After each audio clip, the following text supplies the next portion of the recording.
নয়ন মেলিয়া দেখিনি চাহিয়া মরণ আমার এত কাছে হাই। নয়ন মেলিয়া দেখিনি চাহিয়া মরণ আমার এত কাছে হাই। সকাল ফুরালো বেলা গড়ালো কেমন করে যে দিন চলে যায়। নয়ন মেলিয়া দেখিনি চাহিয়া মরণ আমার এত কাছে হাই। এ ধারায় কত সাথী ছিল একে একে সব বিদায় নিল। ঠিক কিনা বলেন? এ ধরায় কত সাথী ছিল একে একে সব বিদায় নিল। এভাবেও আমাদের যেতে হবে একদিন, এভাবেও আপনাদের যেতে হবে একদিন। সেদিনকে স্মরণ করো সবাই। নয়ন মেলিয়া দেখিনি চাহিয়া মরণ আমার এত কাছে হাই। নয়ন মেলিয়া দেখিনি চাহিয়া মরণ আমার এত কাছে হাই। আমাদের এই জীবনের একদিন পরিসমাপ্তি ঘটবে। এই দুনিয়ার জীবন ছেড়ে একদিন আমাদেরকে সকলের পরকালীন জীবনে পাড়ি দিতে হবে। এরপরে আল্লাহ রাব্বুল আলামিন আমাদেরকে হাসরে কিয়ামতের ময়দানে উঠাবেন। ঠিক কিনা? এটা আমরা বিশ্বাস করি কিনা? ঈমানের আরেকটা স্বীকৃতি হচ্ছে আমাদেরকে মরা লাগবে, মরার পরে আবার কিয়ামতের ময়দানে আল্লাহ আমাদেরকে উঠাবেন। ঠিক কিনা? কিন্তু এই কিয়ামতের আগে কিছু আলামত, কিছু লক্ষণ, কিছু নিদর্শন প্রকাশিত হবে, যেগুলো সম্পর্কে নবীজি বলেছেন। হযরতে আবু হুরায়রা রাদিয়াল্লাহু তাআলা আনহু একটি হাদিস বর্ণনা করেছেন।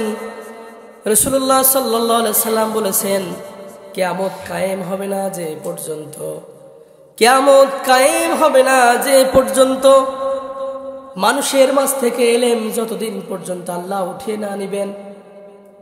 মানুষের মাঝে, মানুষের ভিতর থেকে আল্লাহ রাব্বুল আলামিন ইলমটাকে উঠিয়ে নিবেন এবং এই দুনিয়ায় অধিক পরিমাণে ভূমিকম্প হবে, অধিক পরিমাণে ভূমি ধস হবে। এরপর মানুষের সময়টাকে সংকুচিত করে দেয়া হবে, মানুষের সময় কমে যাবে।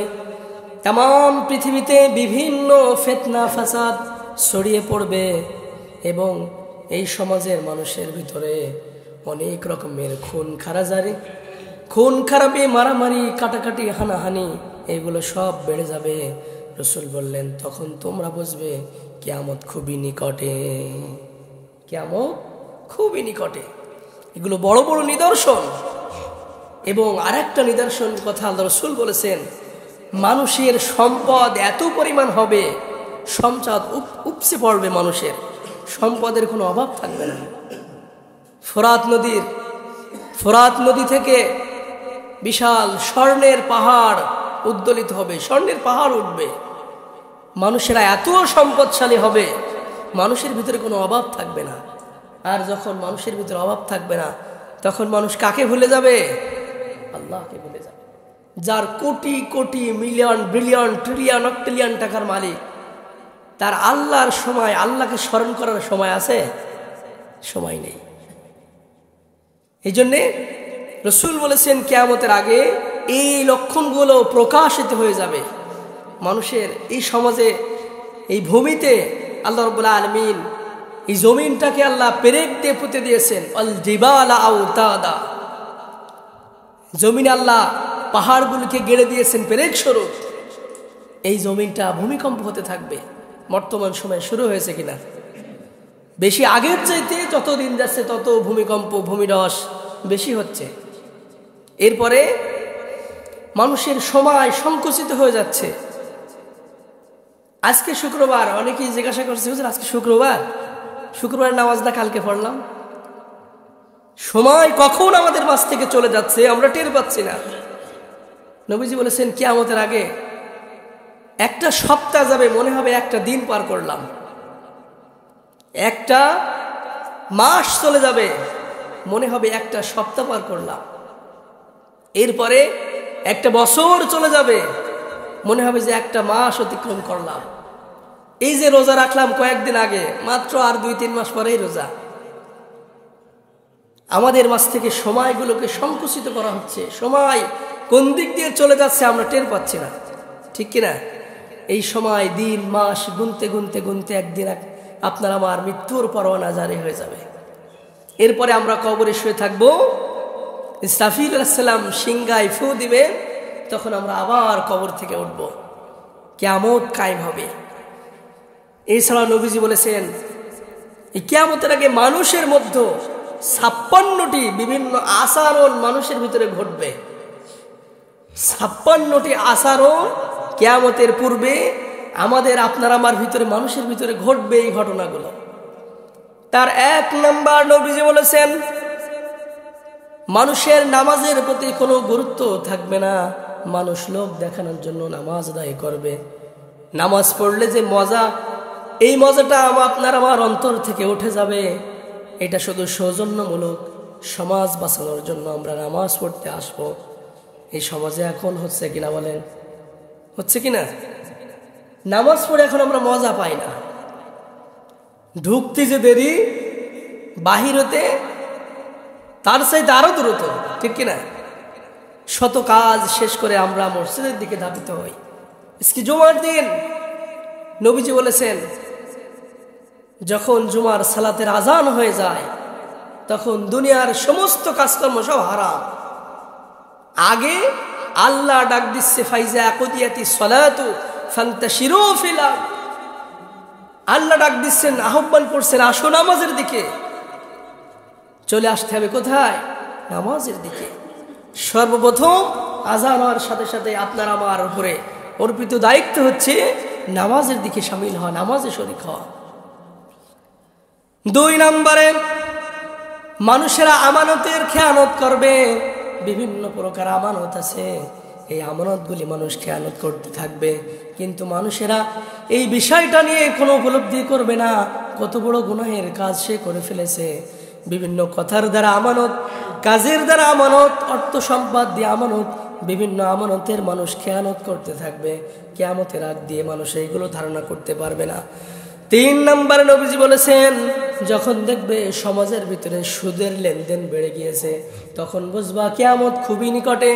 বর্তমান সময়ের এই বাংলাদেশের এমন কোনো গ্রাম নাই, এমন কোনো মহল্লা নাই, এমন কোনো বাড়ি নাই যেখানে সুদের কারবার হয় না, ঠিক কিনা? সব জায়গায় সমাজে রঞ্জে রঞ্জে এই সুদ এখন মানুষের ভিতরে এমন ভাবে ঢুকে গেছে, এইটাকে মানুষ এখন আর গুনাহের কিছু মনে করে না। একটা গুনাহের কাজ মানুষ যখন করা শুরু করে 2 দিন 4 দিন অভ্যস্ত হয়ে গেলে তখন আর মনে করে না এ গুনাহ হবে না, গুনাহ মনে করে না মানুষ এইগুলো। 4 নম্বরে নবীজি বলেছেন মানুষ সমাজে মিথ্যা কথা বলে আনন্দ পাবে। এই মিথ্যা কথাকে তারা কোনো অন্যায় মনে করবে না, তারা এই মিথ্যা কথাকে হালাল মনে করবে। বিভিন্ন ক্ষেত্রে সমাজের বসবাস করার ক্ষেত্রে একজন মানুষ আরেকজনের সাথে হরহামেশা সার্বক্ষণিক মিথ্যা কথা বলতে থাকবে, এটাকে কোনো গুনাহ বা অন্যায় মনে করবে না। এখন তো মাশাআল্লাহ মোবাইল আছে, হ্যালো ভাই কোথায় আছো? বলবে আসি বটতলায়। ও যে বসে আছে কি জিগর গাছে, ঠিক কিনা? হয় না এরকম? এই তো চলে আসছে 2-3 দিন পরে, অথচ ফোনের ভিতরে এখন অহরহ আমরা মিথ্যা কথা বলি কিনা? সমাজে মানুষ মিথ্যা কথা বলবে, বলে আনন্দ পাবে, এটাকে হারাম মনে করবে না, এটা হালাল মনে করবে, তারা আনন্দের সহিত মিথ্যা কথা বলবে। 5 নম্বরে 6 নম্বর নবীজি বলেছেন সামান্য বিষয়ে তারা অন্যের প্রাণ নিতে তারা দ্বিধাবোধ করবে না। সামান্যতম একটা বিষয়, ছোটখাটো বিষয়, যে মামুলি প্রয়োজনীয় কোনো জিনিস নিয়ে গন্ডগোল ঝামেলা শুরু হয়ে গেল, এই সামান্য বিষয় নিয়ে একজন আরেকজনকে খুন খারাপের পর্যায়ে চলে যাচ্ছে কিনা? সামান্য বিষয় নিয়ে গন্ডগোল ঝামেলা, বড় কোনো বিষয় নিয়ে কিচ্ছু হয়নি, সামান্য একটা বিষয়, ওইটাকে কেন্দ্র করে সমাজে মানুষের ভিতরে মারামারি, খুন খারাপি, এর চাইতে বেশি যা কিছু আছে শুরু হয়ে গেছে, ঠিক কিনা বলেন? এইটা যখন প্রকাশিত হবে তখন বুঝবা কিয়ামত তোমাদের খুবই নিকটে। এরপরে 6 নম্বরে নবীজি বলেছেন, এই সমাজের মানুষেরা বিশাল বিশাল উঁচু উঁচু ইমারতগুলো তৈরি করবে, বিশাল আলিশান বিল্ডিং তৈরি করবে। তারা মনে মনে ভাববে এই দুনিয়াতে হয়তো আমরা চিরকাল থেকে যাব, এই দুনিয়ার জীবন শেষ হবে না। কিন্তু আল্লাহ রাব্বুল আলামিন কোরআনুল কারিমে বলেছেন, ইযা জাআ আজালুহুম লা ইস্তাখিরুনা সাআতাও ওয়া লা ইস্তাকদিমুন। নির্দিষ্ট সময়, নির্ধারিত সময় যখন আপনার আমার চলে আসবে, এই দুনিয়ায় মানুষ 1 সেকেন্ডও কেউ থাকতে পারবে না। প্রিয় হাজিরিন আমার, 7 নম্বরে রাসূল বলেছেন, মানুষেরা আত্মীয়তার সম্পর্কগুলি ছিন্ন করে ফেলবে। এই সমাজের মানুষের আত্মীয়তার সম্পর্ক, রক্তের সম্পর্ক মানুষ ছিন্ন করে ফেলবে। আপন ভাই, অথচ 4 আঙ্গুল 1 বিঘা জায়গা জমি নিয়ে প্রায় 10 বছর আপন ভাই আর এক ভাইয়ের সাথে কথা বলে না। এরকম লোক সমাজে নেই নাকি? আছে কি না? অহরহ আছে।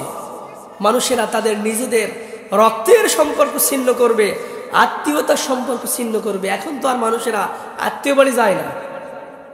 যায়, আগে মানুষ গোছগাছ করে আত্মীয় বাড়ি যেতে 2-3 দিন আগের থেকে প্রস্তুতি নিত যে আমি অমুক আত্মীয়র বাড়ি যাব।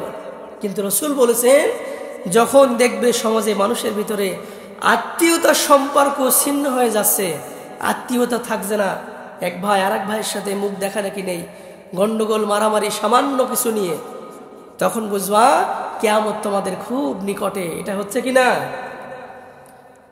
এরপরে 8 নম্বরে নবীজি বলেছেন, মানুষের ভিতরে ইনসাফ উঠে যাবে, ন্যায়ের কোনো দাম থাকবে না। ইনসাফ, ন্যায় নিষ্ঠার কোনো দাম থাকবে না। ইনসাফ মানুষের ভিতর থেকে আল্লাহ উঠিয়ে নেবেন। তখন বুঝবেন আপনার আমার কিয়ামত খুবই নিকটে চলে আসছে। 9 নম্বরে নবীজি বলেছেন, জুলুম অত্যাচার সমাজে ব্যাপকভাবে ধারণ করবে। সমাজে এত পরিমাণ জুলুম নির্যাতন হবে যা মানুষ ধারণাও করতে পারবে না। সমাজে জুলুম আছে কিনা? আছে কিনা? জুলুম, নির্যাতন, অত্যাচারের স্টিম রোলার মানুষের উপর দিয়ে চলে যাবে। এক পক্ষ আর এক পক্ষকে জুলুম দিয়ে তাদেরকে ধ্বংস করে দেবে। এই সময় বুঝবা কিয়ামত তোমাদের খুব নিকটে। এরপর 10 নম্বর নবীজি বলেছেন, স্বামী স্ত্রীর ভিতরে তালাকের প্রবণতা বেড়ে যাবে, স্বামী স্ত্রীর বিচ্ছেদ হয়ে যাবে, সমাজে পরকীয়া বৃদ্ধি পাবে। তখন বুঝবে কিয়ামত তোমাদের খুব নিকটে। বিবাহ যেমন হয়, তালাকও সেরকম হচ্ছে সমাজে। হচ্ছে কিনা? যারা কাজী, বিয়ে শাদী যারা আমরা পড়াই, আমরা বুঝি, আমরা জানি, সার্বক্ষণিক বিয়ে শাদী যেরকম হচ্ছে, তালাকের প্রবণতা ওরকম বেড়ে গিয়েছে। স্বামী স্ত্রীর, বাচ্চা কাচ্চা সহ তাদের সম্পর্ক ছিন্ন হয়ে যাচ্ছে, তালাক হয়ে যাচ্ছে। এই বিষয়গুলো বর্তমান সমাজে অনেক বেশি হচ্ছে এখন আগের চাইতে। আগে গিয়ে আমাদের দাদাদের, তার বাপে গিয়ে বউ ছিল 4-5টা করে, কোনো ঝঞ্ঝাট ঝামেলা কিচ্ছু ছিল না, 8, 10টা 12টা পর্যন্ত ছেলে পিলে ছিল। কিন্তু এখন তাদের তালাক ছিল না। এখন আমাদের সমাজে 1টা 2টা শুধু ছাড়াছাড়ি, ঠিক কিনা? এরপরে 11 নম্বর নবীজি বলেছেন, মানুষের সমাজের ভিতরে হঠাৎ মৃত্যু উঠে যাবে, মৃত্যু বেড়ে যাবে। হঠাৎ শুনতে পাবেন অমুক গ্রামে অমুক স্ট্রোক করে মারা গিয়েছে। তাগড়া যুবক, টকটকে একদম সুস্থ মানুষ, হঠাৎ করে আকস্মিক মৃত্যু ঘটে যাবে। যখন সমাজের মানুষের ভিতরে এই ধরনের লক্ষণ প্রকাশ পাবে, তখন তোমরা বুঝে নেবে কিয়ামত তোমাদের নিকটে। হচ্ছে কিনা? সুস্থ মানুষ, কোনো রোগ নেই, সকালবেলা ভাত খেয়েছে, নাস্তা পানি করেছে, হঠাৎ কি স্ট্রোক করেছে। এই স্ট্রোকের গল্প এখান থেকে 50 বছর আগে আমরা কেউ জানতাম না, ঠিক কিনা? এই ধরনের আকস্মিক মৃত্যু তখন এত বেশি হতো না। যতদিন যাবে তত বেশি আকস্মিকভাবে মানুষ মৃত্যুবরণ করবে। হঠাৎ স্ট্রোক করার সাথে সাথে জায়গায় শেষ। এরপরে 12 নম্বর নবীজি বলেছেন, সত্যকে মিথ্যা এবং মিথ্যাকে মানুষেরা সত্য মনে করবে। সত্যকে মিথ্যা এবং মিথ্যাকে মানুষেরা সত্য মনে করবে। এটা সমাজে আছে কিনা? সত্য এখন আমাদের কাছে মিথ্যা হয়ে যায়। আর মিথ্যাগুলি এখন উল্টায় সেটাই সত্যে পরিণত হয়ে যায়। এই প্রবণতা যখন সমাজে বৃদ্ধি পাবে তখন বুঝবে কিয়ামত তোমাদের নিকটে, এই আলামতগুলো মানুষের ভিতরে প্রকাশ পাবে। এরপরে 13 নম্বর নবীজি বলেছেন, দুর্নীতি পরায়ণ মানুষেরা তাদেরকে সেবক মনে করবে। এই সমাজে যারা দুর্নীতি করবে, এই দুর্নীতিগ্রস্ত বেকারগ্রস্ত লোকদেরকে মানুষেরা মনে করবে এরাই হয়তো আমাদের সমাজের বড় বড় নেতা, এরাই হয়তো আমাদের সেবক, এরাই হয়তো আমাদের সাহায্য করবে, আমাদের সহযোগিতা করবে। এটা সমাজে আছে কিনা? আছে কিনা বলে? শিক্ষিত শয়তান ফাইলে বসে, চেয়ারে বসে, কলম দিয়ে 2 খুসামারি লাখ লাখ কোটি কোটি টাকা তারা নিজেরা আত্মসাৎ করবে। আর এই সমাজের মানুষেরা মনে করবে এরাই হয়তো আমাদের সেবক, এরা আমাদের সেবা করতেছে। এটা হচ্ছে কিনা? অবশ্যই হচ্ছে। এই আলামতগুলো অলরেডি প্রকাশিত হয়ে গেছে আপনার আমার ভিতরে। বুঝতে হবে কিয়ামত আর বেশি দূরে নয়। এরপরে নবীজি বলেছেন 14 নাম্বার অপবাদ। এই অপবাদের প্রবণতা সমাজে বেড়ে যাবে। অন্যায় করুক আর না করুক, সমাজের মানুষেরা একজন মানুষ সম্পর্কে অপবাদ দিতেই থাকবে। আর এটা মানুষেরা, এই অপবাদ দিয়ে মানুষেরা আনন্দ করবে নিজেদের ভিতরে, তাদের মনে তৃপ্তি পাবে। একজন আরেকজনকে অপবাদ দিয়ে মানুষেরা আনন্দ পাবে। এটা হচ্ছে কিনা? একজন আরেকজনের অপবাদ দিবে, এটা আমরা সবচেয়ে বেশি পছন্দ করি এই সমাজে। এখন কিছু হোক আর না হোক, অপবাদ আরেকজনের পিছনে লাগাতেই থাকে। কই শুনছ? অমুক বলেছে। অমুক কার কাছ থেকে শুনছে? তমুক বলেছে। একটা গল্প শুনছিলাম, আর এই জামতলার রসগোল্লা খুব মিষ্টি। তো বলছে, ভাই তুমি খাইছো? তো বলছে, না, আমি একজনের কাছে শুনছিলাম, আমার দাদার কাছ থেকে। কই দাদা কোন শুনছিল? কই দাদা বাজারে গেছিল, তো একজনের কাছ থেকে শুনে আসছিল। এরকম কথা সমাজে ছড়াছড়ি আছে কিনা? মানুষেরা অপবাদ দিবে, আর অপবাদ দিয়ে তারা আনন্দ পাবে। এরপর 15 নম্বর, লোকেরা সন্তান নেওয়া বন্ধ করে দিবে। নবীজি বলেছেন সমাজে দাম্পত্য জীবনে এখন তো সরকারি স্লোগান উঠে গেছে, একটা হলে ভালো হয়, একটার বেশি আল্লাহ। সন্তান নেওয়া মানুষেরা বন্ধ করে দিবে রিজিকের ভয়তে। রিজিকের মালিক কে? আল্লাহ। রিজিকের মালিক আল্লাহ। কিয়ামতের ময়দানে প্রত্যেক নবী তাদের উম্মতদের নিয়ে শোডাউন হবে। রাসূল বলেছেন যে কিয়ামতের ময়দানে মূসা আলাইহিস সালাম তার উম্মতেরা বেশি হবে। রাসূল বলেছেন আমি চাই আমার উম্মতি মুহাম্মদ, আমার শোডাউনটা যেন কিয়ামতের ময়দানে সবচেয়ে বড় হয়। নেতা থাকবে সামনে, পিছনে তার উম্মতেরা থাকবে। আপনারা কি চান না আমাদের রাসূলুল্লাহর শোডাউন কিয়ামতের ময়দানে বড় হোক? যদি চান তাহলে সন্তান নিয়ে বন্ধ করলে হবে? হবে না। রিজিকের মালিক কার হাতে? আল্লাহর হাতে। এরপরে 16 নম্বর লক্ষণের কথা নবীজি বলেছেন, নিচু লোকেরা এক সময় যার কিচ্ছু ছিল না, হঠাৎ আঙুল ফুলে কলা গাছ হবে। শোনা যাবে বিশাল ক্ষমতার মালিক, বিশাল অঢল সম্পদের মালিক, অনেক কিছু হয়ে পড়েছে, অনেক নাম দাম কামিয়ে ফেলেছে, এলাহি কারখানা আঙুল ফুলে কলা গাছ হয়ে গেছে। নিচু লোকের সম্পদ অনেক বৃদ্ধি পাবে, এমন বৃদ্ধি পাবে মানুষেরাও এই সম্পদের কারণে তাকে সম্মান ইজ্জত করবে। সম্পদের কারণে সম্মান ইজ্জত করবে। আসলে এরকম লোক একটা সময় ছিল যার কিচ্ছু ছিল না, লোকের বাড়ি কামলা দিয়ে খেত, কিন্তু কালের পরিক্রমায় হঠাৎ করে বিশাল ইলাহি কারখানা, যে কোনো এক কায়দায় আল্লাহ রাব্বুল আলামিন তার সম্পদ বৃদ্ধি করে দিয়েছেন। এখন তার পা আর মাটিতে পড়ে না। তার সাথে দেখা করতে গেলে এখন 5 দিন সময় লাগে। ভাই কবে দেখা করবেন? কোথায় থাকবেন? এরকম হচ্ছে কিনা? হঠাৎ করে মানুষ সম্পদশালী হয়ে যাবে। যখন দেখবে সমাজে এই প্রবণতা বেড়ে গিয়েছে, তখন বুঝবে কিয়ামত তোমাদের খুব নিকটে। 17 নম্বর লক্ষণ নবীজি বলেছেন, ভদ্র লোকেরা সমাজে লাঞ্ছিত, অপমানিত, অবহেলিত, নিষ্পেষিত, মাজলুমিত। সমাজের ভদ্রলোকেরাই মানুষের কাছে যখন সবচাইতে বেশি খারাপ হয়ে যাবে, তখন বুঝবে তোমাদের কিয়ামত খুবই নিকটে চলে আসছে। এটা হচ্ছে কিনা? সমাজে এখন মানি লোকের কোনো মান নেই। এখন মান হচ্ছে তাদের যারা কিচ্ছু জানে না, হঠাৎ করে নেতা হয়ে বসে আছে, 10 লাখ 20 লাখ টাকা খরচ করে, নামাজ নেই, রোজা নেই, হজ নেই, জাকাত নেই, ইসলামের কোনো বিধান তার ভিতরে নেই, কিচ্ছু জানে না, অথচ সে সমাজের বিরাট বড় নেতা। আর এই ক্ষমতা পাওয়ার পরে লোকেরা তার কাছে যে কি তুষামত করতে থাকে, অথচ মানি লোকের কোনো মান নেই, মানি লোকের মান থাকবে না কিয়ামতের আগ দিয়ে।